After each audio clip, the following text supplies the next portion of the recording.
Entonces, la última clase, donde quedamos, donde terminamos, que se los presenté y les prometí que hoy íbamos a analizarlo con un poco más de detalle,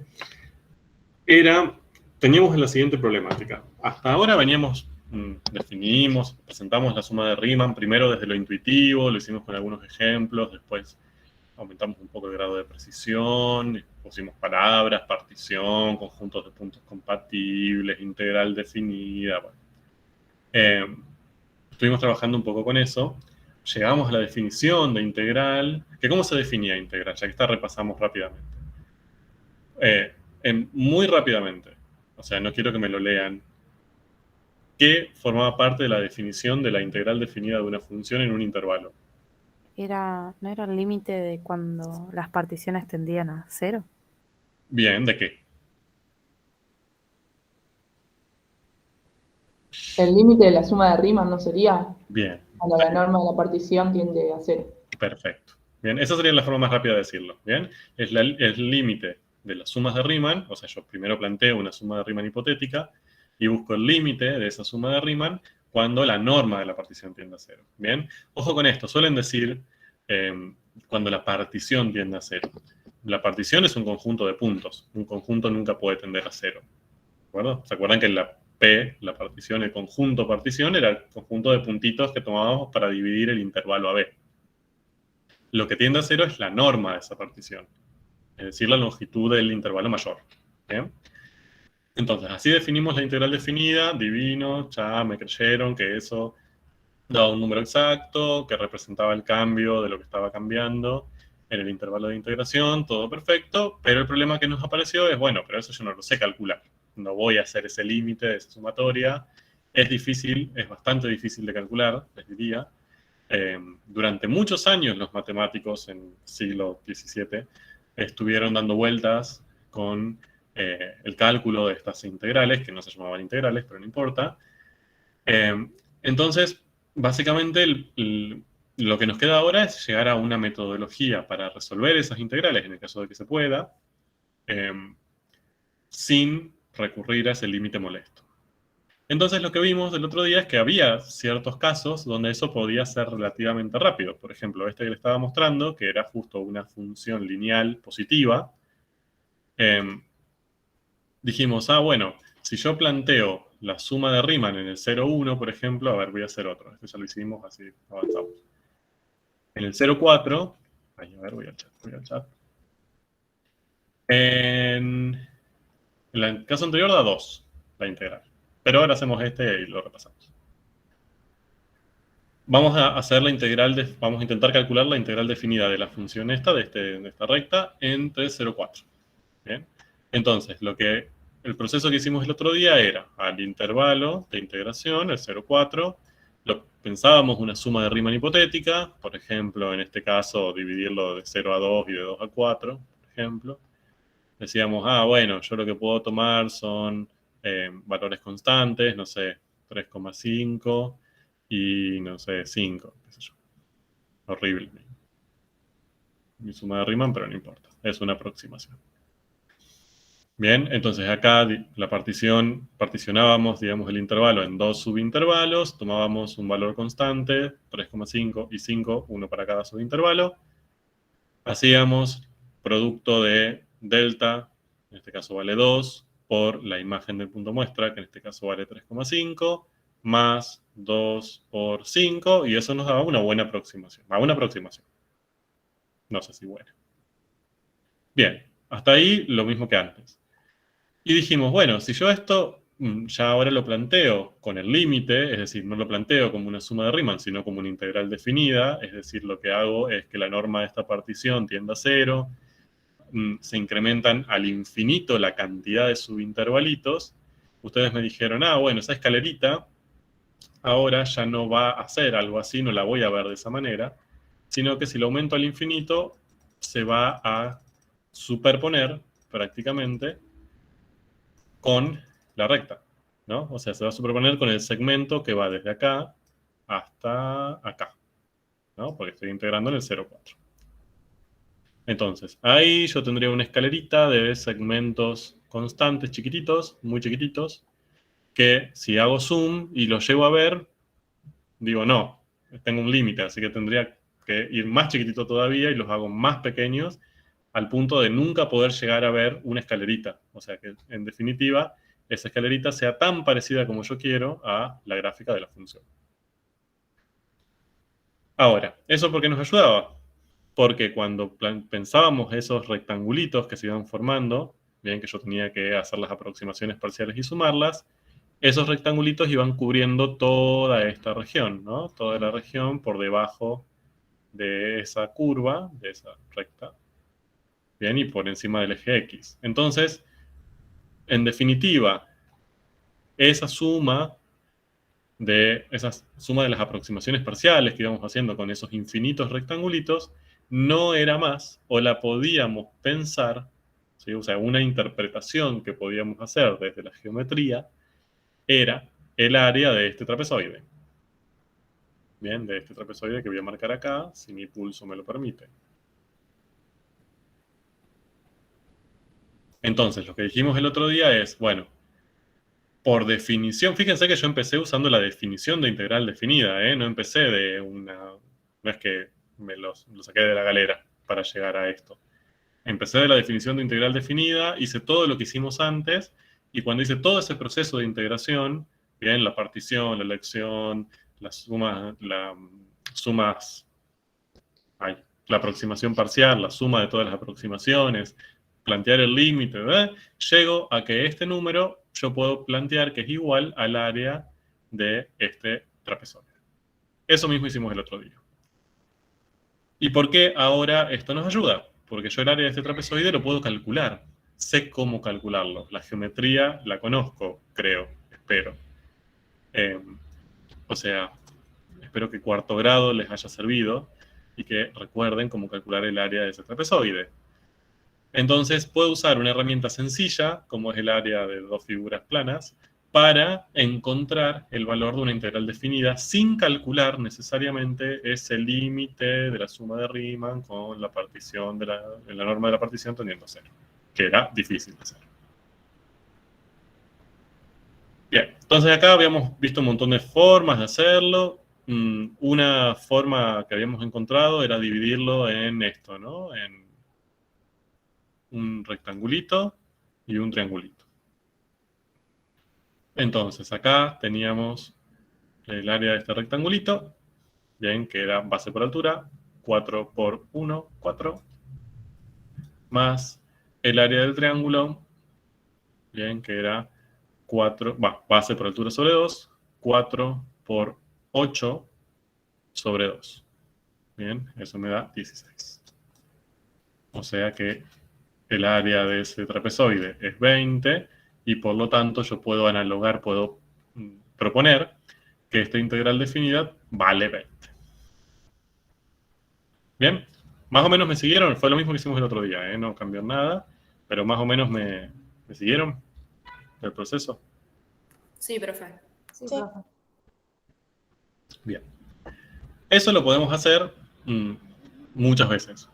Bien, lo podemos hacer, por ejemplo, el otro día lo hicimos entre 0 y 1, les dejé de tarea entre 0 y 2, ven que si lo hacen da, a ver, 2, creo que 6.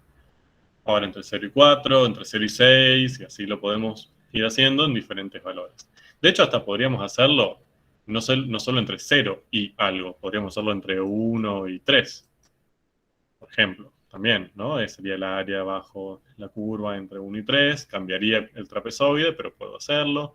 Lo podría hacer entre 1,5 y 5, no hay ningún problema. Lo podría hacer entre 0 y pi, tampoco hay problema.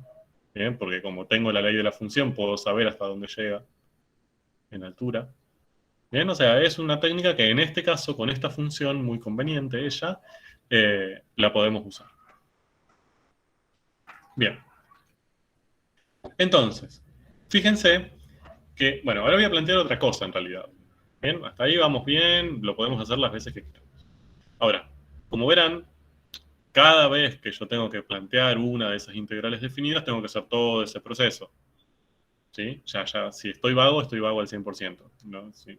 Ya me salvé de hacer el límite. Ahora quiero hacerlo más rápido todavía. me da pereza tener que hacer entre 0 y 1, después entre 0 y 2, después entre 0 y 4, después entre 0 y 6, y así sucesivamente. Entonces, yo lo que voy a plantear ahora, y esa es la pregunta que les hago y que quiero que charlemos un poco, es si podemos encontrar una forma, una fórmula, ¿bien? Una fórmula algebraica para encontrar ese valor para cualquier x que yo tome en el 0,6. ¿Bien? Es decir, en vez de, por ejemplo, yo digo, bueno, quiero calcular entre 0 y 5. En vez de tener que hacer todo lo que dije recién, ¿bien? Agarrar el 0,5, plantear el trapezoide, hacer el área, sumarla y ver cuánto da, que me da mucha pereza hacerlo. Yo lo que quiero hacer es encontrar una formulita sencilla, ¿bien? No sé cómo será, pero no sé, x más 5, x por 2 más 6, algo por el estilo, una fórmula sencilla, que sabiendo hasta dónde tengo o quiero calcular, o sea, cuál es el fin de mi intervalo de integración, me dé directamente el resultado. Por ejemplo, en el caso anterior, si yo pongo 4, me tiene que dar 20. ¿Bien? Es decir, ya directamente pongo el valor final de la variable y me da como resultado el área del trapezoide, ¿bien? O dicho de otra manera, la integral definida. Eso es lo que quiero buscar. Entonces, fíjense cómo lo voy a simbolizar. Miren lo que escribí acá. Yo lo que estoy buscando en definitiva va a ser la integral de esta función entre 0 y, o sea, empezando en 0, siempre voy a plantear que mi intervalo de integración empieza acá, y x, es decir, un valor cualquiera entre 0 y 6. Bien, es decir, que esta x puede ser 0, si fuera 0, si tomás el valor 0, ¿cuánto vale esta integral? Eso ya lo saben.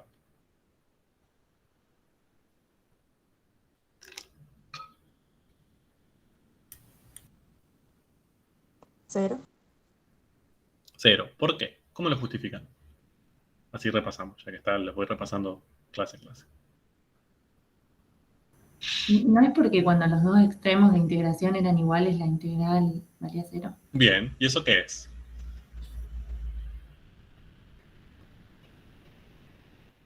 O sea, eso vale, ¿eh? Pero ¿cómo le ¿es un teorema? ¿Es una propiedad? ¿Es una definición? Es una definición, la definición 4. Una definición, sí. Muy bien, es una definición. O sea, nosotros definimos que cuando los dos extremos de integración son iguales, la integral definida da 0. ¿Bien? Ya que está para repasar. Bien. Entonces, ¿se entiende a lo que voy? Yo básicamente lo que quiero es una fórmula sencilla que yo elijo el x, que sería el extremo superior de integración, entre 0 y 6, por ejemplo, en este caso. Y para cualquier x que yo tome en el 0,6 real, me dé como resultado el área bajo esa recta, o dicho de otra manera, la integral definida en este caso. Bueno, entonces, para eso, fíjense lo que hice. Bien, acá le hice un resumencito de lo que fuimos haciendo hasta ahora. Cuando x valía 0, cuando el extremo valía 0, me acaban de decir que valía 0. El otro día hicimos el ejemplo de cuando x vale 1. Bien, da 2. Sí, eso fue el resultado que nos dio. Esto le quedó de tarea. Cuando vale 2, les da 6. Acá fue el que hicimos recién. Cuando es 4, da 20. Cuando es 3, da 12. Y cuando es 6, da 42. O sea, hice todo el proceso y estos son los resultados que obtuve. Ahora, ¿podríamos encontrar alguna fórmula sencilla, ¿bien?, para encontrar estos números cuando yo elijo un x cualquiera entre 0 y 6? ¿Bien? Entonces, si uno va viendo, lo que observa es esta tendencia, fíjense. 0 da 0. Este 2 lo podemos pensar como 1 más 1. Este 6 lo podemos pensar como 2 más 4. 3 más 9, 4 más 16, 6 más 36. ¿Bien? ¿Cómo podrían expresar, ya que está esto me parece un lindo desafío para pensamiento lateral? ¿Cómo podrían expresar esta cuentita, bien, simbólicamente generalizar esta cuentita, bien, usando x? Bien, ¿cómo? X más X al cuadrado. Muy bien, fíjense que siempre es el valor de x, por ejemplo, acá tengo 4. Estoy sumando 4, o sea, esa x, más el cuadrado de ese número. Bien, siempre hago lo mismo. 1 más 1 al cuadrado, 2 más 2 al cuadrado, 3 más 3 al cuadrado. Bien, entonces si yo agarro un x cualquiera, básicamente tendría que hacer x más x al cuadrado, ¿no? Si esto lo repito un montón de veces, voy a volver a encontrar esta estructura. O sea, si lo hago con 5, va a ser 5 más 5 al cuadrado. Si lo hago con 1,3, va a ser 1,3 más 1,3 al cuadrado. Y así. ¿De acuerdo? Ahí está, más poquito. Entonces, en definitiva, yo lo que encontré fue una forma de calcular esto, ¿sí? Pero fíjense que me saqué de encima la integral definida. O sea, yo para este caso, ¿sí? O sea, para la integral entre 0 y x, lo voy a volver a escribir. La integral entre 0 y x de esta función que está acá, fíjense que le cambié la variable, no sé si alguno se dio cuenta. En vez de ponerle x a la función, le puse t, para no confundirme con esta. ¿Bien? Porque a mí la variable ahora lo que está cambiando es el extremo superior. A esta le pongo otra letra para no confundirme, para no mezclarme entre este extremo y la función. Simplemente por eso. Entonces, esta integral, bien, o sea, todas estas integrales, porque fíjense que esto es como sería como un conjunto de integrales definidas. ¿Sí? Me estaría indicando todas las posibles integrales definidas entre 0 y un número real cualquiera, entre 0 y 6, o sea, son infinitas. Yo, para hacer esto, no hace falta que ni haga el trapezoide ni nada, ni siquiera tengo que plantear el límite de la suma de Riemann, que es un asco, bien, para la resolución es re linda como definición, pero para la resolución es horrible, sino que simplemente lo que tengo que hacer es a ese número sumarle su cuadrado. ¿De acuerdo? Y fíjense también que esto, lo que acabo de encontrar, esta parte, es una función. ¿Por qué es una función? Es una función normal, es una función de la que ustedes conocen. ¿Cómo podrían justificarme que esto es una función? Vuelvo a matemática 1, a ver. ¿Por qué esto es una función? Porque cumple con una terna. Bien, perfecto, cumple con una terna. ¿Cuál sería esa terna? Un conjunto de partida y un conjunto de llegada que están relacionados por una ley y se le asigna a cada elemento del dominio un elemento del codominio. Perfecto, excelente. ¿Y cuál es ese conjunto de partida? O sea, ¿cuál es el dominio de esta función? De 0 a 6. De 0 a 6. ¿Bien? Fíjense que ahí los números que puede tomar esta función son todos los reales entre 0 y 6 inclusive. ¿De acuerdo? O sea, lo voy a escribir acá. El dominio de esa función va a ser el 0, 6. Genial. La imagen no la sabemos, pero seguramente va a ser, digamos, desde el mínimo, que va a ser 0, que va a ser el que tomo cuando empiezo con 0, 0, hasta el máximo, que seguramente va a ser 42, que es lo que llega cuando tengo 6, ¿no? Porque obviamente el área del trapezoide va a ser creciente, va a ir creciendo, así que esa imagen yo ya puedo decir que va a ir desde 0 en el caso mínimo hasta 42 en el caso máximo. ¿Bien? Y tiene una ley. ¿Bien? Hay una regla que hace que a cada valor del dominio se le asigne un solo valor del codominio. ¿Cuál es esa regla?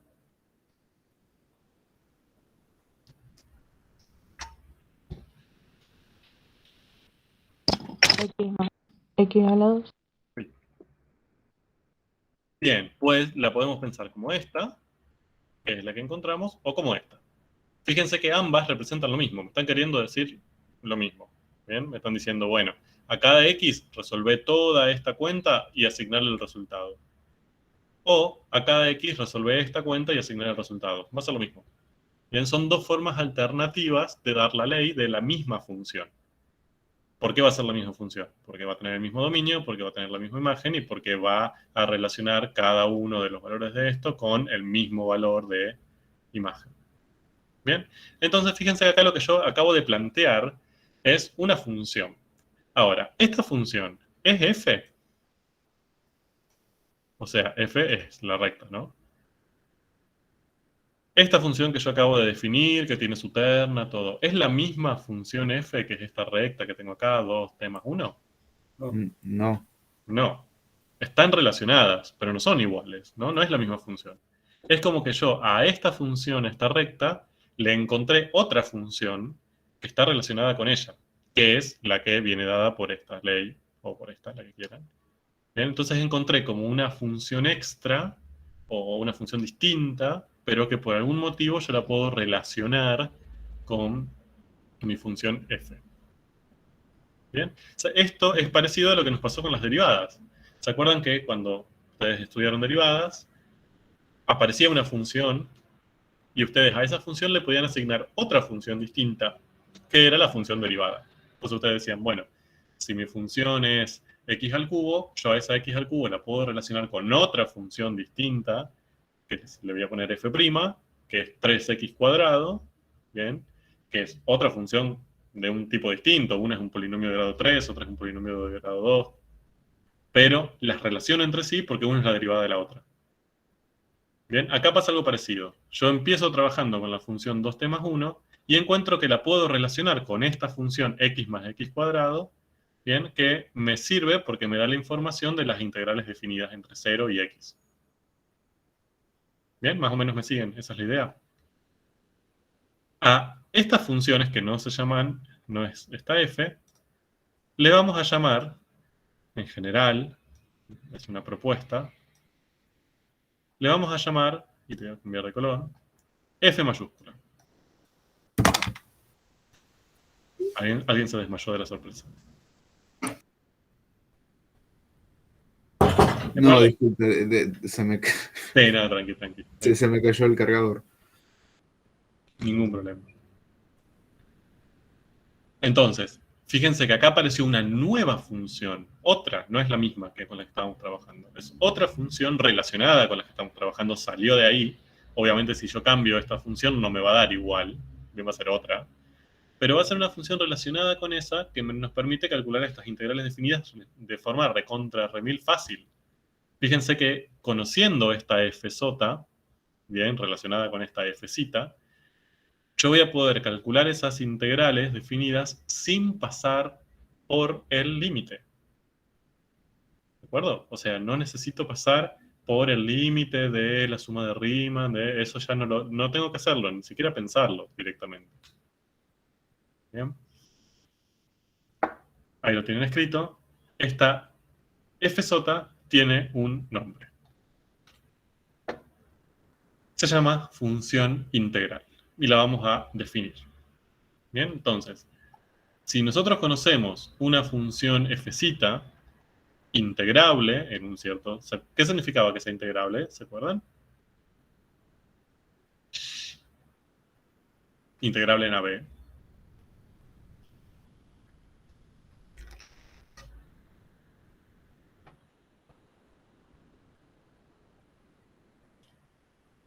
No me acuerdo, profe.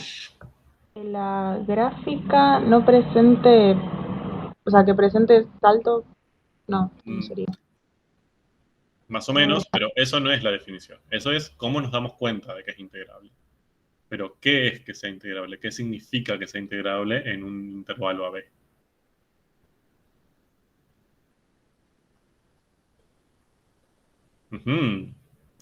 Significa que existe la integral definida en el AB. O sea que la integral entre A y B de f existe, simplemente. Bien, que ese límite de la suma de Riemann en ese intervalo existe. Bien, que es, después veremos si lo puedo calcular o no, pero que existe, existe. Nos da L, que es el número real, que es el resultado de la integral definida. Simplemente eso significa que sea integrable. Bien, lo mismo que derivable, cuando decíamos que una función era derivable cuando su derivada existía, acá decimos que es integrable cuando su integral definida en ese intervalo existe. Nada más difícil que eso. Después los teoremas nos daban las condiciones para que sean integrables. ¿Qué tenía que pasar para que nosotros sepamos que esa integral existía? Bien, entonces estamos trabajando con una f integrable, o sea que en ese intervalo que estamos trabajando, por ejemplo, en este caso en el 0,6, su integral definida existe. Vamos a definir función integral, ¿bien? Que es esto, básicamente esta es su simbolización. Es otra función, ¿sí? No es f, está asociada, pero no es fz. Es otra función que le vamos a llamar fz, que simplemente a cada valor x que yo le asigne a su variable independiente, lo que hace es calcularle la integral definida entre un número y esa x de fz. ¿Bien? En el caso anterior, no es cuando, por ejemplo, queríamos calcular f en 4, eso se correspondía a hacer todo el proceso para encontrar la integral definida entre 0 y 4 de fz. ¿De acuerdo? Simplemente lo que acabamos de hacer. Es otra función que lo que asigna, que se relaciona con fz, y que simplemente es la integral definida de fz entre un cierto valor, a, que es el extremo inferior del intervalo de integración, y los valores de x, bien, que pueda llegar a tomar x. ¿Sí? Cualquier valor en el intervalo AB. Puede ser desde a misma, y nos quedaría entre a y a, que nos da 0, hasta el extremo superior, B, y cualquiera de los intermedios. Bien, por eso el dominio de fz, de esta función integral, también es AB. Esta x que está acá arriba puede tomar cualquier valor entre a y b. Bien, entonces, a mí lo que me interesa de esto es que vean que aparece otra función distinta asociada con la fz con la que estamos trabajando, pero es otra función. ¿De acuerdo? Y que, además de que existe otra función, esta función es útil, porque nos permitiría encontrar rápidamente integrales definidas. ¿Bien? Entonces, si nos dan la ley y nos dicen, bueno, fz es 2x más 1, como era la que tenemos acá graficada, y nosotros pudiésemos rápidamente decir, la fz que le corresponde es x cuadrado, x más x cuadrado, que fue la que encontramos. Fíjense que si supiésemos eso, el cálculo de integrales definidas sería una papa. ¿Bien? Porque no tendría que ni plantear el área, ni plantear el límite de la suma de Riemann. Ya conociendo esta fz, yo podría decir, bueno, entonces, si yo quiero calcular la integral de fz entre 0 y 3,2, en vez de tener que hacer área del trapezoide o el límite de la suma de Riemann entre 0 y 3,2 y la partición y bla, bla, bla, simplemente lo que tendría que hacer sería valorizar fz en 3,2 y ya está. Y fz en 3,2 es 3,2 más 3,2 al cuadrado. Agarro la calculadora, eso me da un cierto valor, que no sé cuál es, y ya está. Calculé esta integral definida, que para nosotros calcularla era un horror. Bien, muy rápidamente. El paraíso de la matemática. ¿Me siguieron? Entonces, lo que me interesa es que vean que esta fz es importante porque si la conociésemos, nos simplifica un montón la vida. Nos resulta súper sencillo calcular integrales definidas. ¿De acuerdo? ¿Preguntas hasta acá? Esto es como un poco central. Así que si tienen preguntas, háganlas. Profe, Sí. ¿el x más x al cuadrado lo usamos en este caso para esta función? ¿O no es algo general para cualquier función? No, y de hecho fíjense que nosotros lo sacamos usando el área, ¿no? Haciendo Claro. todos los trapezoides y llegamos a esta conclusión. Pero es una excelente pregunta. A ver, voy a borrar todo esto. Hasta acá todo bien. A ver, yo les digo, bueno, ahora fz va a ser, no sé, tangente de x. ¿Cuál es la fz que le corresponde? Bien, si conocemos esta fz, podemos calcular las integrales definidas de la tangente. Hermoso. Bien. Pero, ¿cuál es la fz que le corresponde? Y ahí nos fijaríamos en la tabla, ¿Qué tabla? en valores de tabla de integrales. Acá no tengo idea, no sé de qué me estás ¿Cómo? hablando. ¿Había una tabla? Claro, ¿cómo no me enteré? ¿Por qué estoy cursando esta materia si hay una tabla? Ahora, el punto es, acá, para encontrar esta FJ tendríamos que hacer todo este mismo proceso, ¿no? Tendríamos que plantear las diferentes, o sea, decir, bueno, agarro una, me fijo el área bajo la curva, bien, y me fijo si encuentro un patrón que me permita obtener una fórmula sencilla para FJ. ¿De acuerdo? Ahora, eso a priori no lo sabemos. Viendo a tangente, ¿sí? La FJ no la conocemos. Y ese es el gran problema. O sea, si la conociésemos, nuestra vida sería hermosa. El problema es que no lo hacemos. Pero, si fueron observadoris, vamos a borrar esto.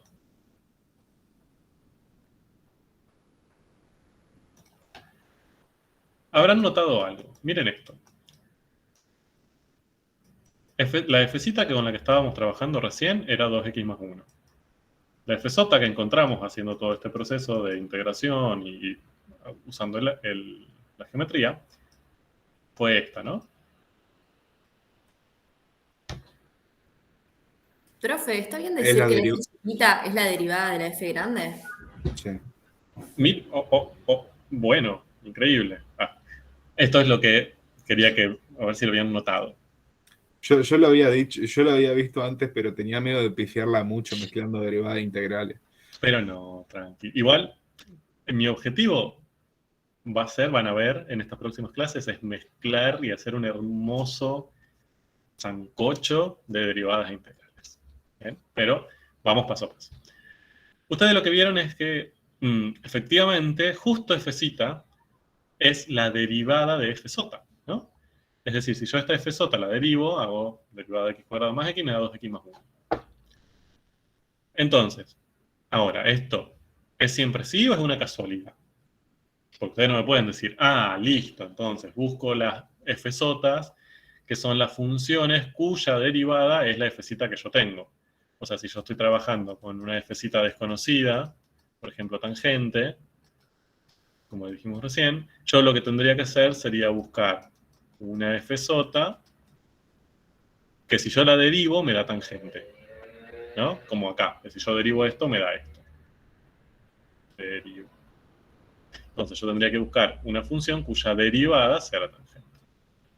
Mi pregunta es, eso no lo podemos asegurar a partir de un solo caso, ¿no? O sea, pues nosotros vimos ese caso que encima es una función súper linda. O sea, es un peluche esa función, es una recta positiva, bien, que justo estábamos trabajando en el primer cuadrante, o sea, parece como, no sé, ideal.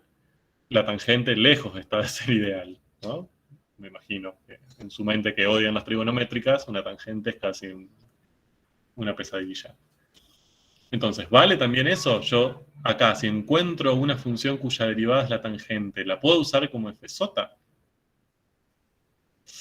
No sé. Y otra cuestión. Supónganse que FZ es 3x cuadrado, por ejemplo. Ahora, yo, si sigo esto, repito, esto yo no lo puedo asegurar, pero si pudiese asegurar que FZ es una función cuya derivada es FZ, ¿cuál es FZ en este caso? Para mí es obvio cuál es. 6x. No. X al cubo. Ojo, no es que yo tengo que derivar FZ, tengo que buscar una función cuya derivada sea FZ. Bien, ojo con eso. O sea, yo no tengo que derivar, tendría que, entre comillas, antiderivar. Bien. X al cubo. Para mí es obvio cuál es. Bien, FZ es claramente x al cubo más 5. ¿Cuál es la derivada de x al cubo más 5? Claro. Claro, también. Uh-huh. Y ahí tenemos un problema. Porque no hay una sola función cuya derivada sea 3x cuadrado. Tenemos x al cubo, también x al cubo más 5, también x al cubo menos 7, y aparecieron infinitas. todas las x al cubo más algo, o menos algo, que es lo mismo, su derivada va a ser la misma, va a ser 3x cuadrado. ¿Cuál de todas uso? Bien, porque acá yo x cuadrado más x la encontré, pero partiendo de 2x más 1, haciendo toda esta cuestión del área y todo esto, esta división, ¿no? Llegué hasta x cuadrado más x, por eso estoy seguro que es esta. Pero si yo no puedo hacer toda esa subdivisión y todo ese proceso inicial, y veo, o lo que estoy buscando es una antiderivada, mi problema es que encuentran un montón, no hay una sola. ¿Cuál de todas uso? ¿Uso x cubo o uso x cubo más 5 o más 7 o menos 20 o menos pi? ¿Y por qué no más X como en la anterior? ¿Por qué no más x? Perfecto, me gusta esa pregunta. ¿Por qué x cubo más x no es una opción? Porque la X Porque cuando la sería derivas te da 1. Exacto. Bien, porque si esto se cumple, repito, esto es una hipótesis, no podemos asegurar que esto sea así. Si esta hipótesis funcionase, ya diría que la derivada de f sota no es 3x cuadrado, sería 3x cuadrado más 1. O sea, esta no es una antiderivada, ¿no? Pero aún así, más allá que puedo descartar muchas, todavía tengo infinitas funciones posibles. Así que tengo problemas, muchos problemas. Bueno, ahora, ¿cuáles son los conceptos importantes de esta parte? Primero, si llego a encontrar la función integral relacionada con mi f-cita, es decir, la f sota, adecuada, ¿bien? Eso sería hermoso, porque me permitiría calcular todas las integrales definidas en el AB de f-cita que se me ocurran sin recurrir al límite, salteando la definición de esa integral definida. Más allá que parte de ahí, pero no tengo que aplicar esa definición para calcular. Sería como una regla de integración, así como existían reglas de derivación. Mi problema es que no sé quién es esa f sota. Parecería ser una antiderivada. No lo sé, no lo puedo asegurar, y aunque lo pudiese asegurar, existen infinitas. ¿Cuál? Bien, vamos a meternos con eso. Entonces, acá tienen un poco resumido todo lo que acabamos de decir. La f sota correspondiente a esta f-cita es x cuadrado más x. Ahí la tienen las dos. Y ustedes se dieron cuenta que la derivada de f sota es f sota. No hay nada nuevo en esta diapositiva. Bueno, A mí me sí. un poco, pero disculpa. ¿Por qué cambias de X a T? A ver, porque si yo pongo x, ¿bien? Yo no sé, ¿se acuerdan que acá este dt era el indicador de variable? O sea, esto me está diciendo sobre qué variable integrar, ¿de acuerdo? Entonces, si yo acá pongo x, me estaría indicando que yo integre con respecto a la variable de la función y además con respecto a esta variable, que sería el extremo superior, ¿no? Tenemos un matete de cosas, integro por esto, son lo mismo, varían al mismo tiempo, ¿bien? O sea, para evitar toda esa confusión, lo que se hace es lo siguiente. Yo integro, ¿bien? Uso una variable de integración. Cualquiera, no me interesa. Esta variable lo único que hace es decirme, bueno, yo lo que tengo que integrar es la función f, ¿bien? Pero la variable de la función f sota, o sea, lo que varía, es el extremo superior. Lo que va a ir cambiando, si yo acá elijo 4, 5, 6, 3,2 o pi, va a ser este extremo. Eso no va a alterar, ¿bien? ¿Cuál es la función que derivo? La función que derivo siempre va a ser f, ¿de acuerdo? Entonces, aparece acá una variable como en inglés se dice dummy, no hay una dummy, no hay una... son M's. No hay una traducción literal, pero es como una variable que no se utiliza, no es una variable independiente ni una variable dependiente, es simplemente una variable que me indica que yo tengo que integrar esta función. ¿De acuerdo? No me voy a meter mucho en eso porque, en definitiva, los va a confundir más de lo que les va a ayudar. Lo único que tengo para decirles es, se cambia esta variable para que no se confundan cuál es la variable que está cambiando, cuál es la variable independiente de la función f, ¿bien? Que es esta, la que está acá, en el extremo de integración, Mientras que esta variable es simplemente una variable que yo necesito para poder integrar esa función de manera correcta. Profe, Y no es la Está misma. Sí, Isabela justo No, que está bien, que gracias. ¿La T puede ser por costumbre de que integramos una función velocidad, generalmente? sí, es simplemente por eso. Porque por lo general eso significa estar relacionado con el tiempo. Sí. Igual, como fíjense que yo antes, vuelvo para atrás, perdón. Fíjense que en la definición yo puse M, por ejemplo, en vez de T.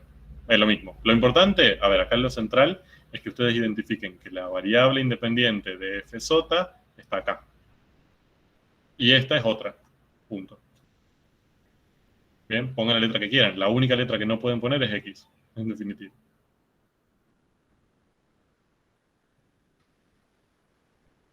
¿Ven? No se mezclen con eso. Eso no es o sea, no vamos a focalizar en eso. Si estudiaran una licenciatura en matemáticas, sí, pero en este caso no. Lo único que nos interesa es que no pongan la misma, para que ustedes realmente demuestren que sepan, que saben, que la variable independiente está acá. ¿Bien? No es esto. Esta simplemente se usa para integrar la función sin problemas. Bien. Entonces, acá les hice un pequeño resumen de lo que hicimos recién, pero en forma de cuadro. Fíjense, partimos de acá, de la f-cita, bien, en su dominio, es decir, de 2x más 1, esa era la función con la que estábamos trabajando, la rectita, en el 0,6. Bien, ese es nuestro, más que dominio, nuestra región donde estamos interesados en trabajar, ¿sí? Nuestro dominio de integración, si quieren llamarlo de alguna manera.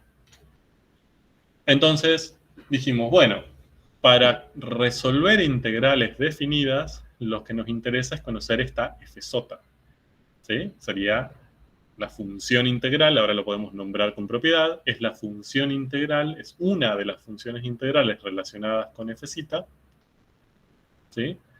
Es decir, esto, si ponemos acá abajo, esta sería como la definición general, abajo tienen el ejemplo, sería la función integral de la función f cita entre 0, que sería a, y x, que puede variar entre 0 y 6. ¿Bien? Profe, sí. Una pregunta. Entonces, nosotros ahora estamos buscando funciones, no un número, Exacto. un resultado. Muy bien. Excelente aclaración. Gracias. Bien. Hasta antes, lo que veníamos viendo, nos interesaban las integrales definidas. Ahora también nos interesan las integrales definidas, pero nos dimos cuenta que para calcular ese número, lo más sencillo sería encontrar cuál es la función integral relacionada con f cita, porque cuando tenga esta función integral, si yo después quiero calcular la integral de 2x más 1, ¿no? Quiero calcular esta integral definida entre 0 y pi, por ejemplo.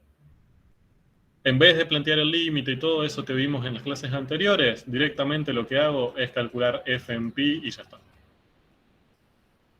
O sea, la misma perspectiva que derivada y función derivada. Exacto. Bien. En vez de tener que plantear la derivada por definición, el límite del cociente incremental, buscábamos la función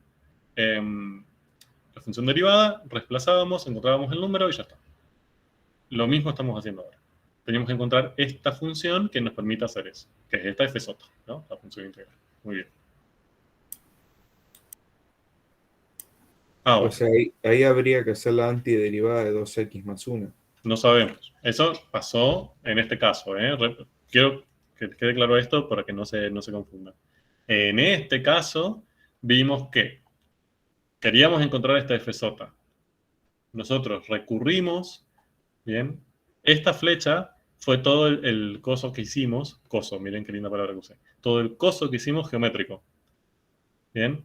El dividir, plantear los trapezoides, ver el área, ver que con 0 daba 0, con 1 daba 2, sacamos una fórmula sencilla que relacionaba ese área con el valor x y encontramos que la f sota que le corresponde a este caso es x cuadrado más x. ¿Se ve?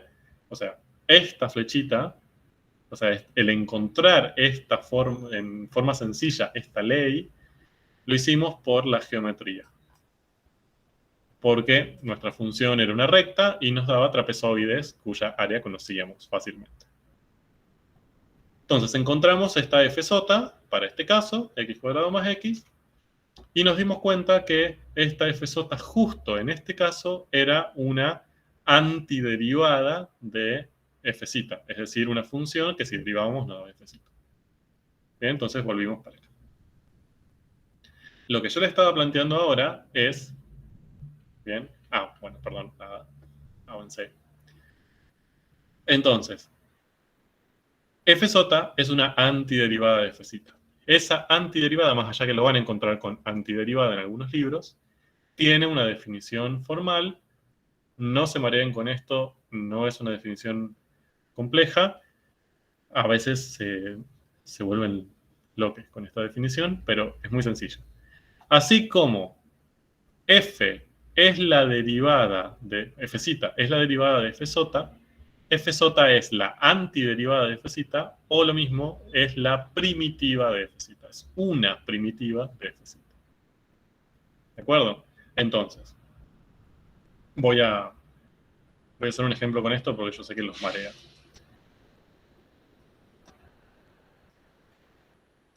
Tenemos una función cualquiera, g, 3x². A esta le podemos asociar dos tipos de funciones distintas. Una función asociada a esta función sería su función derivada, g'. ¿Cuál es la derivada de g? 6x. 6x. ¿Cuántas funciones derivadas asociadas tiene? Una. Infinitas. ¿Sí? ¿Seguro? O sea, si yo 3x² lo derivo, ¿cuántas funciones derivadas encuentro? Una. Una. Esa, 6x, punto. Ahora, otra operación que podría hacer sería antiderivar. ¿Bien? ¿Qué sería antiderivar? No sería buscar su derivada. Sería buscar una función cuya derivada me dé como resultado g. ¿Bien? Eso simbólicamente se escribe así, con g mayúscula. Bien, pasaría de gz a gz. Denme una primitiva de g. X al cubo. X al cubo. Ahora, ¿hay una sola? No. Bien, ya vimos que tienen infinitas primitivas. ¿Cuáles son? Denme otras. X al cubo más 3. X al cubo más 3, X al cubo más 8, X al cubo menos pi, X al cubo más raíz de e al cuadrado. ¿Bien? Todas esas son primitivas de g. De hecho, si lo quiero poner de una manera general, podría poner x al cubo más c. ¿Sí? Más un número constante. C es un número real cualquiera. Todas esas son primitivas de g o son antiderivadas de g.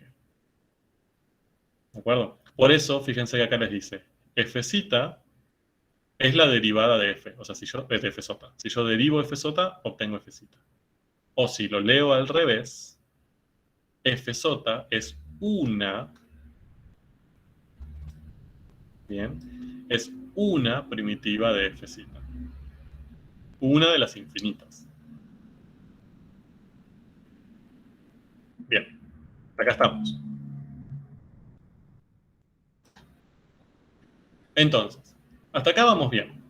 Teníamos fz, queríamos buscar fz, usamos la geometría, llegamos a esta fz, nos dimos cuenta que su derivada era fz. Dijimos, hermosa esta fz, ¿eh? O sea, como cuando encontrábamos esto, las integrales definidas salían al toque. Entonces dijimos, a ver, pero ¿esto puede ir en sentido opuesto? O sea, la pregunta que nos hicimos, que sería salvadora, es, entonces, ¿puedo hacer lo mismo siempre? Si yo acá, en vez de esta fz, tengo otra como tangente, yo lo que tendría que buscar sería su fz, ¿sí? Su antiderivada, una de sus primitivas. Bien, y con eso ya llego acá y puedo resolver todas las integrales definidas. No sabemos. Sabemos que para este caso funciona. No sabemos si en general eso funciona. Bien, ahora, supongamos que en vez de trabajar con 2x más 1, trabajamos con coseno de x. Bien, y queremos resolver, por ejemplo, nos piden esa integral definida, ¿no? Queremos calcular la integral entre 0 y pi sobre 6 del coseno. Ya dijimos, el límite de esa suma de Riemann que tenemos ahí va a ser re difícil de plantear, súper complicado. ¿Cómo podemos hacer? A ver, ¿cómo podríamos hacer para resolver esa integral de Fourier? ¿Qué se les ocurre?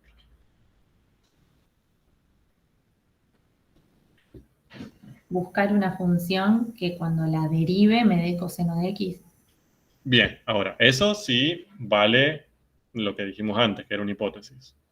Bien, ahora, no sabemos si eso vale, no tenemos una manera de asegurar que esa estrategia sirva.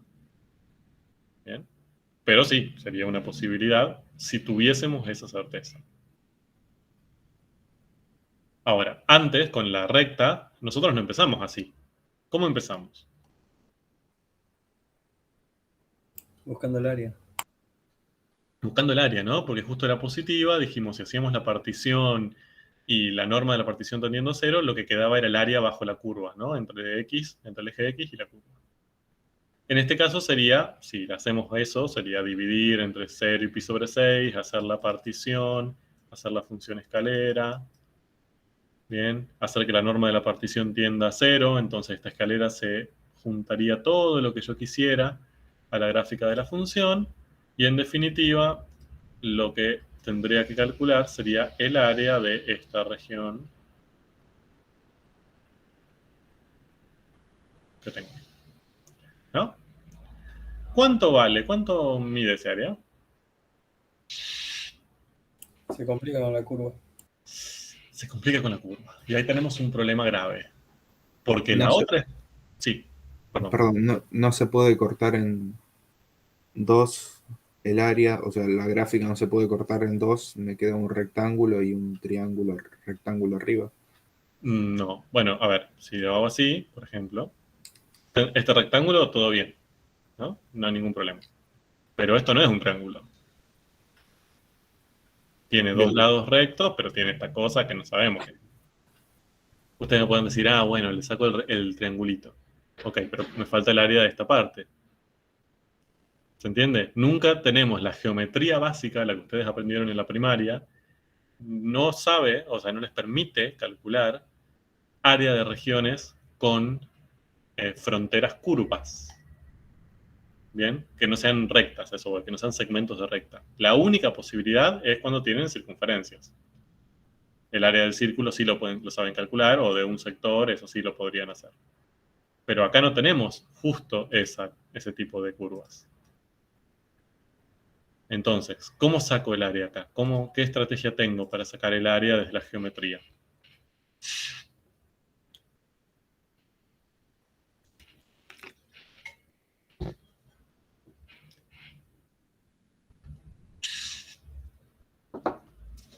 Tristemente ninguna.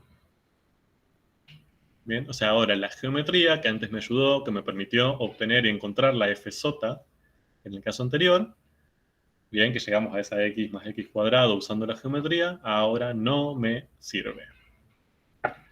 Porque la región cuya área debería calcular tiene una de sus fronteras no recta. Las sumas de Riemann. Sí, pero las sumas de Riemann, o sea, puedo plantear sumas de Riemann y eso sería aproximado, que no es lo que quiero hacer. Bien, yo quiero calcularlo exacto. Si hago el límite con la suma de Riemann tendiendo más a infinito, ese límite no lo sé calcular. Entonces tampoco por definición puedo llegar. ¿De acuerdo? Entonces, acá, si yo hago lo mismo que estábamos haciendo antes, esto es lo mismo, el mismo cuadro de antes, solamente que ahora en vez de tener 2x más 1, tenemos coseno, ¿no? Si yo hago esto, digo, voy a buscar la f sota, que sería la función integral del coseno. No, la geometría, ¿se acuerdan que era lo que nos ayudaba para encontrar la f sota en el caso anterior? Acá no me sirve. Esta es la flecha que no puedo encontrar. Bien, no tengo una manera sencilla de llegar a esa fórmula fácil de f sota que me permita calcular esa integral de Fourier. Entonces, bueno, toda esta parte ya está bloqueada. Bien, no puedo volver ni nada porque no puedo encontrar f sota. Ahí, la pregunta que nos hacemos, bien, es esta. Entonces, puedo tomar el camino en el sentido inverso. Es decir, si yo había visto antes que lo que obtenía era una primitiva de f, de fcita, ¿no? Cuando encontraba esta fsota. Esa fsota era una primitiva. Bien, ahora, yo podría asegurar que fsota es una primitiva de coseno, porque si sería así, sería hermoso. O sea, no tengo que ni siquiera plantear el área ni nada. Tendría que buscar qué función derivada me da coseno. ¿Qué función derivada me da coseno? Seno de X. Seno. ¿O cuál otra?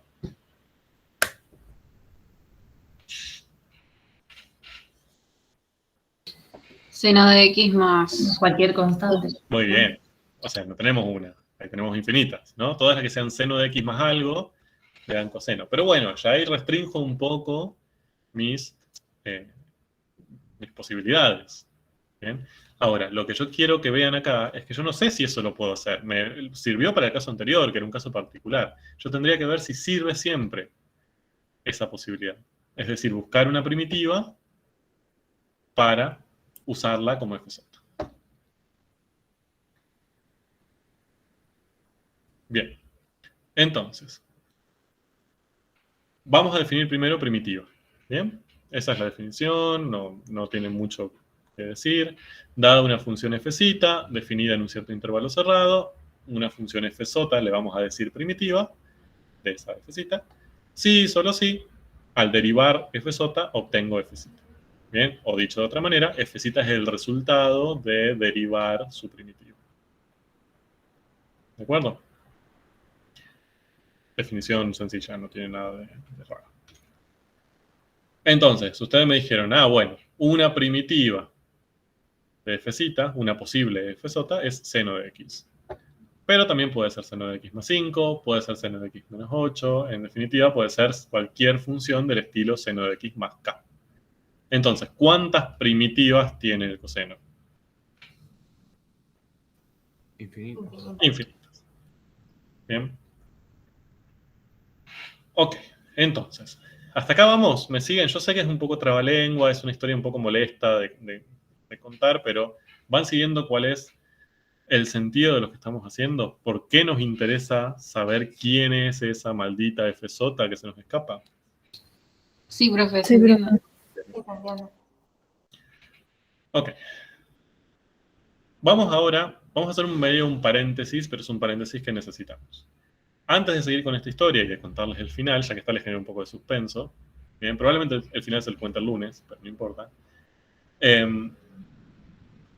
Vamos a trabajar un poco con las primitivas. Bien, vayamos a el trabajo con las primitivas que nos van a servir. Entonces les voy a presentar 3 propiedades de las primitivas que son útiles, que las vamos a usar. Son propiedades sencillas, verán, bien, pero muchas veces ustedes se las confunden entre sí, son parecidas entre sí. Entonces quiero que charlemos un poco de eso. La primera propiedad que quiero comentarles y que quiero que analicemos es esa que tienen ahí escrita. Dice lo siguiente. Si una función p es primitiva de una función f, entonces una función p sumada a una constante, o sea, p más k, también lo es. ¿Bien? K es una constante real. ¿Esto qué quiere decir? Que si yo conozco una primitiva, cualquiera, si le sumo una constante real, ¿bien? Esa nueva función que se genera también es primitiva de f. ¿Sí? Eso es lo que dice la propiedad. ¿Cómo la podrían demostrar? Primero, ¿la entienden? ¿Tienen alguna duda? ¿Bien? Si la entienden, ¿cómo la podrían demostrar? Despejando K. A ver. Si despejamos K, ¿de dónde? No hay ninguna ecuación. De la función que tengamos, tomando un punto. Pero ¿cómo vos demostrás? Porque acá lo que tendrías que demostrar es que la función a la que le estás sumando una primitiva también es primitiva de f. Que al ser una primitiva, si la derivamos para que nos dé f, la constante, al ser constante, cuando la derivamos se cancela, es 0. Bien, me gusta esa estrategia. Fíjense lo siguiente. Acá, ¿cuál es la hipótesis? Las propiedades son como mini teoremitas, ¿no? Le ponemos propiedades porque nos gusta más llamarla así, pero son pequeños teoremas. ¿Cuál es la hipótesis de ese mini teorema? O sea, ¿cuál es el dato que se tiene que cumplir para que se cumpla la propiedad? Que P es primitiva de F. Bien, que P es primitiva de F. N es primitiva de F. Si esto lo escribo simbólicamente, ¿cómo lo escribiría? Bien, si esto es coincidente, o sea, esto es en palabras, si yo lo escribo simbólicamente, ¿cómo lo podría escribir? P' igual a F de X. Muy bien. ¿De acuerdo? Si P es primitiva de F, si yo derivo P, obtengo F, ¿no? O, leído al revés, F es el resultado de derivar a P. Acá, si no van entendiendo, me paran, ¿eh? Entonces, esa es la hipótesis. Ahora, ¿cuál es la tesis? ¿Qué es lo que nos permite concluir el teorema? ¿Qué nos dice? Ah, bueno, si esto se cumple, entonces se cumple esto.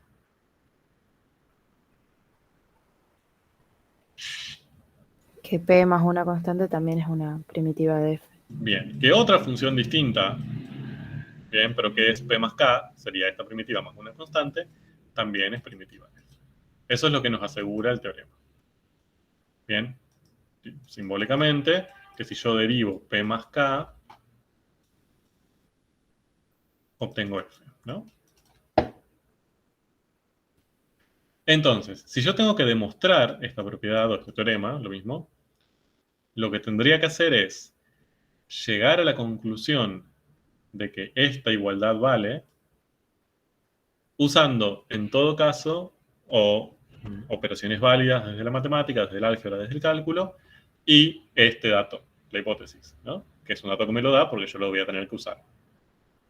Entonces, ¿cómo haría para hacer eso? Bien, esto lo hago así detenidamente porque después cuando les pedimos demostraciones o leen demostraciones, muchas veces no entienden qué les está queriendo decir la demostración. Cuando uno demuestra, lo que tiene que intentar hacer es demostrar a la persona, al lector, que esta igualdad de la tesis, ¿sí? Que esta propuesta de la tesis, se cumple. Siempre. Entonces, yo tendría que empezar, por ejemplo, voy a empezar desde la derivada de P más K y tendría que justificar todos los pasos intermedios hasta poder demostrar que esto es igual a F. Si yo demuestro eso, estoy demostrando que esta tesis vale. Entonces, esta propiedad es verdadera. Ahora, ¿cómo podrían hacer? ¿Qué tendríamos que hacer acá? A ver, ¿qué podrían hacer si quieren, para empezar a trabajar algebraicamente la derivada de P más K?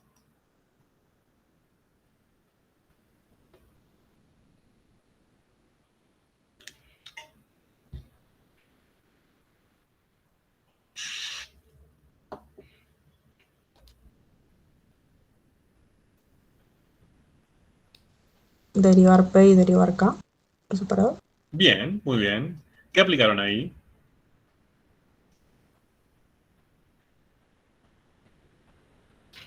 Distributiva. Más o menos. No se Más llama o menos. distributiva.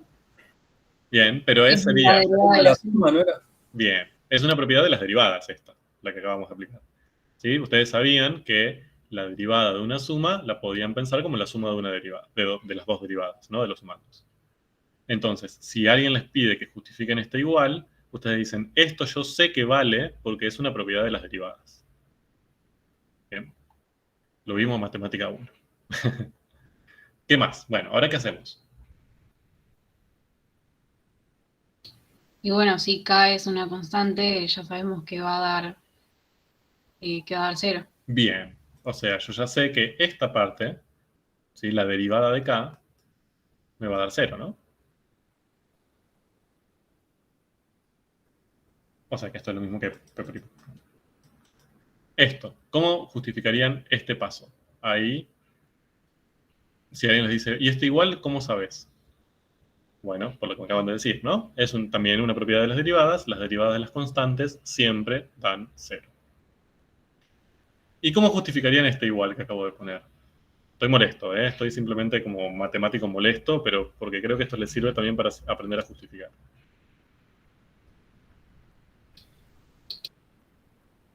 sea, el igual que está después del 0, Sí. que si le sumo 0 a cualquier función me va a dar 0.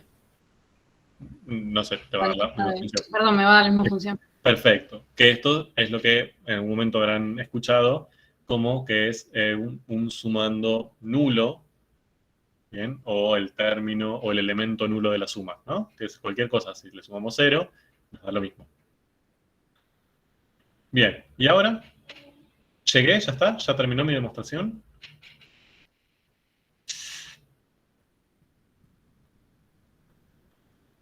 No habría que demostrar que esa P' es igual a la P' que es igual a F.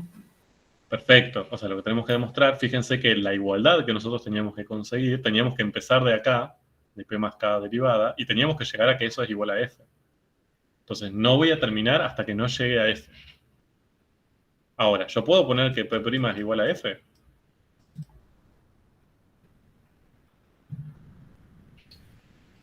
Y si en un principio se cumple la hipótesis, sí. Perfecto.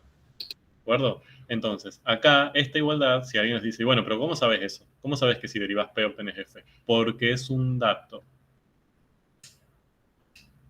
Bien. El hecho de que sea una hipótesis es equivalente a decir, esto yo lo sé, es un dato que tengo. ¿Sí? Si no tengo ese dato, no puedo aplicar el teorema. O sea, el teorema lo puedo aplicar solamente si yo sé que esto vale. Esas son por eso las hipótesis son importantes y somos tan molestos con que verifiquen que se cumplen las hipótesis. Porque las hipótesis son necesarias, porque en algún momento de todos los pasos para demostrar el teorema, ¿bien? Si no se cumple, alguna igualdad no vale, entonces no pueden asegurar nada. Como esta es una hipótesis, como ustedes ya tienen que saber que esto vale, pueden asegurar que la derivada de P es F. Entonces esta igualdad vale. Y así demostraron que la derivada de P más K es F. Bien, esa es la... Quería hacer esta demostración, que es una demostración sencilla. Creo que la tienen en el libro también, pero más que nada analizarla, porque me interesa que vean cómo es el proceso de demostrar. A mí no me interesa que se aprendan demostraciones de memoria de 5 páginas, no tiene sentido, se la van a olvidar en 45 segundos después de rendir. Pero sí que cuando vean una demostración la puedan seguir, vayan pensando, se hagan preguntas y se pongan en el rol de un nene de 3 años, que cada vez que vean un igual, ¿y por qué? ¿Por qué puedo asegurar que esto es igual a esto? ¿Qué me permite asegurarlo? Esa es la forma de entender una demostración.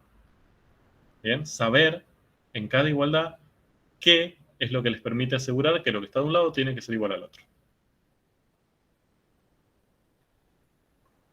Bien, entonces demostramos que, volviendo al tema, si yo conozco una primitiva de una función f, si le sumo una constante a esa primitiva, también va a ser una primitiva de f. Entonces, les pregunto, yo conozco una primitiva, ¿no? Por ejemplo, x cubo. Esa es p. ¿Cuántas primitivas puedo conocer usando esta propiedad? Infinitas.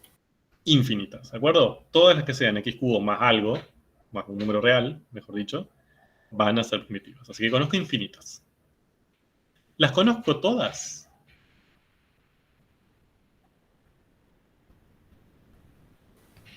No. No. Y ojo con eso. Fíjense que esta propiedad me dice, si conoces P, sabés que P más K son primitivas también. Así que conoces infinitas más. Pero no me dice, son las únicas. ¿Bien? No me está asegurando que yo no pueda encontrar otra primitiva distinta, ¿bien? Fuera de esa familia de primitivas, que también sea una primitiva de F. ¿Bien? Quien me asegura eso es la segunda propiedad. Bien, igual voy a avanzar acá, porque acá tiene que estar toda la demostración, seguramente, porque me conozco. Bien, bueno, ahí tienen toda la demostración. Bien, sencilla, pero bueno. Quien asegura eso es la segunda propiedad. Está escrita de una forma rara, pero les demuestra eso. Lo que les dice es que si P y G son dos primitivas de F, ¿bien? Entonces, si resto P menos G, lo que voy a obtener como resultado es una constante, siempre. ¿Bien? Eso es lo que le dice la propiedad. Esto yo lo podría reescribir, obviamente. Eso está escrito así. Lo podría escribir pasando esto para el otro lado sumando, así. ¿No? Esto querría decir que yo puedo pensar una primitiva como la otra más una constante. Bien.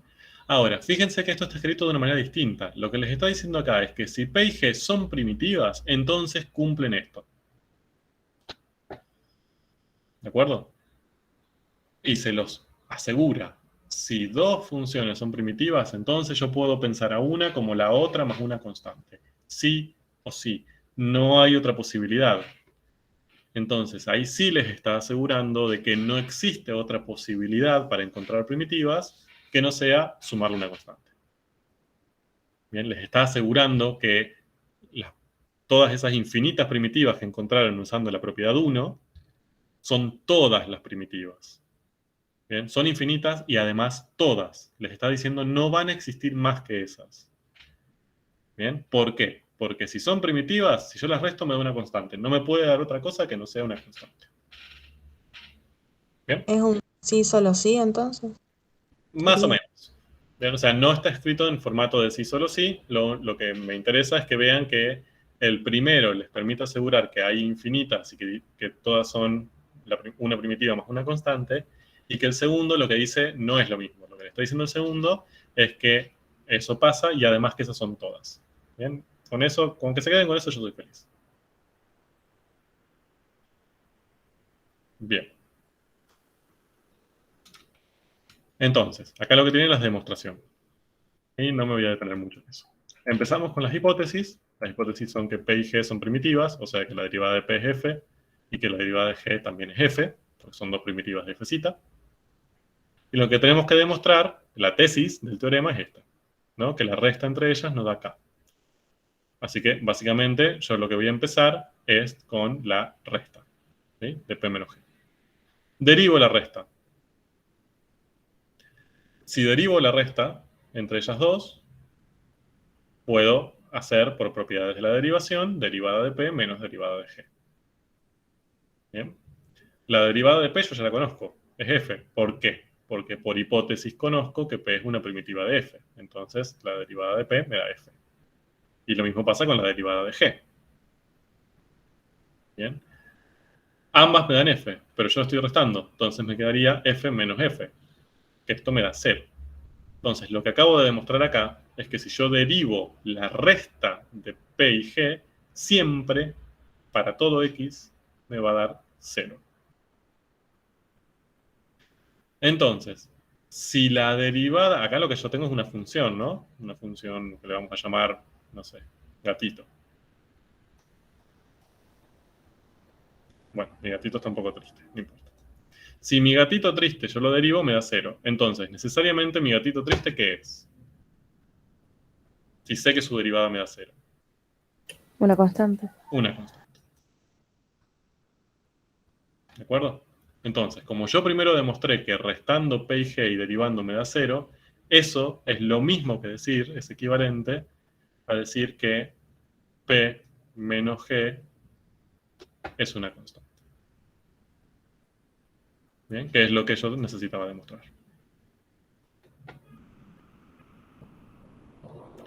Entonces, bueno, ahí tienen también la demostración de esa segunda propiedad, pero lo que me interesa, repito, es que sepan la diferencia entre estas dos propiedades.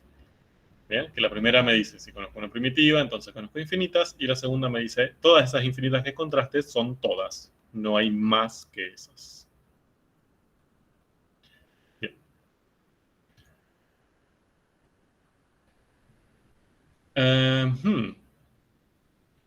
Bueno, igual acá no apareció la tesis. Bien.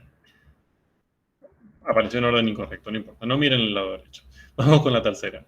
La tercera nos dice, si P y G son primitivas de F en un intervalo, y P en C es igual a G en C, para un C en la B, entonces son iguales. Bien, esta ya cuando la leemos nos da un dolor de cabeza, básicamente nos sangra la nariz y nos desmayamos. Pero tranqui que no es tan terrible. Lo importante es lo siguiente. Reanalicemos lo que decía la segunda propiedad. La segunda propiedad nos decía que cuando restábamos dos primitivas de una misma función, nos daba siempre una constante. Nosotros la reescribimos de esta manera que tienen acá, ¿no? Pasamos el g para allá, entonces nos quedó que p es igual a g más k. Entonces, yo tengo dos primitivas cualquiera, y puedo pensar una como la otra más k. Entonces, si yo tengo la gráfica de p y la gráfica de g, ¿sí? De dos primitivas de la misma función, ¿qué esperan ver entre esas gráficas?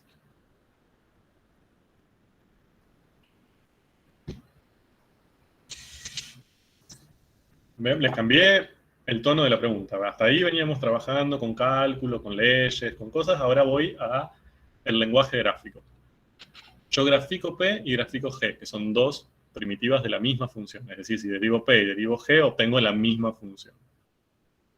F, Fcita. Ahora, si yo veo las gráficas de P y de G, ¿qué vería? Que son todas iguales y están diferenciadas por el desplazamiento del eje Y. Muy bien, excelente. Bien, si se acuerdan, otra vez Matemática 1, corrimiento, transformaciones gráficas de funciones. Básicamente, si yo le sumo una constante a una función para obtener otra, esas dos funciones, sus gráficas, se desplazaban verticalmente, ¿no? Eran la misma, tenían la misma forma, no se deformaban, solamente se desplazaban hacia arriba o hacia abajo, dependiendo cuánto valía acá. ¿Bien? Repaso de Matemática 1, espero que se acuerden de esto, por favor. Entonces, esto es lo que me está queriendo decir, la 2, esta segunda propiedad, analizado desde una perspectiva gráfica, es que todas las primitivas de una función, sus infinitas primitivas, tienen la misma forma, pero pueden sufrir desplazamientos verticales. ¿Bien? Lo que cambian es acá, que las desplazaría verticalmente. Entonces, por ejemplo, acá, todas estas funciones que están graficadas son primitivas de la misma. ¿Bien? De la misma f, no sabemos cuál es, pero no importa. Son la misma, solamente que desplazadas hacia arriba y hacia abajo. Bien. Ahora, sabiendo eso, es más entendible la tercera propiedad. Porque lo que les dice es, yo tengo dos primitivas, ¿sí? P y G, son primitivas de la misma función en el mismo intervalo de trabajo. Entonces ya sabemos que sus gráficas están desplazadas verticalmente una con respecto a la otra. Pero incorpora otra condición. Nos dice que sabemos también que para un cierto valor de x, ¿bien? De la variable independiente, que le vamos a llamar c, ¿sí? En ese valor c, ambas son iguales. Es decir, para la misma x comparten la misma imagen. ¿Sí? O sea, si yo en esa x aplico p y en esa x aplico g, me dan el mismo valor, me dan el mismo resultado.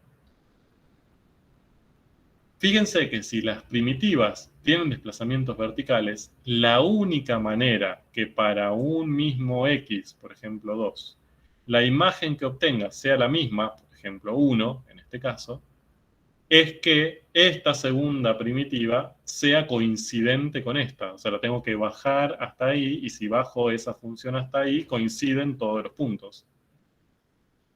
No existe una manera de que puedan coincidir en un punto, cruzarse dos gráficas de primitivas de la misma función, sin que coincidan todos los puntos. ¿Bien? O no coinciden ninguno, como estas dos que están graficadas, o coinciden todos. No puede suceder que coincidan solo algunos. Entonces, si yo ya puedo asegurar que hay un punto de coincidencia, un punto de sus gráficas coincide, entonces tiene que ser sí o sí el caso de que sean la misma función y que coincidan todos. ¿De acuerdo? Sí, profe. Sí. Entonces, esas son las tres propiedades de las primitivas, bien, que me interesan que vean.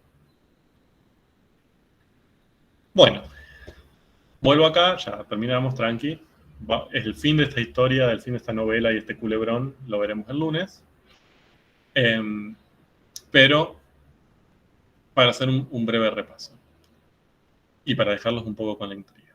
Entonces, nosotros planteamos, Fcita, queríamos calcular una integral definida. Dijimos, esa integral difícil de calcular por definición porque es el límite de una suma de Riemann horrible, odiamos esa definición de integral definida para llegar al cálculo.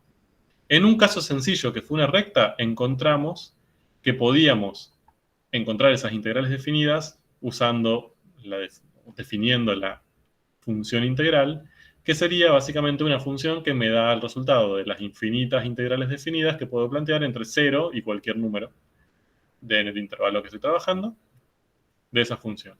Y encontramos una forma súper sencilla, aplicando la geometría, para encontrar una fórmula simple, bien, un polinomio, de hecho, para esa fz, y esa fz nos permitió calcular las integrales definidas, muy fácil, sin límite, re lindo.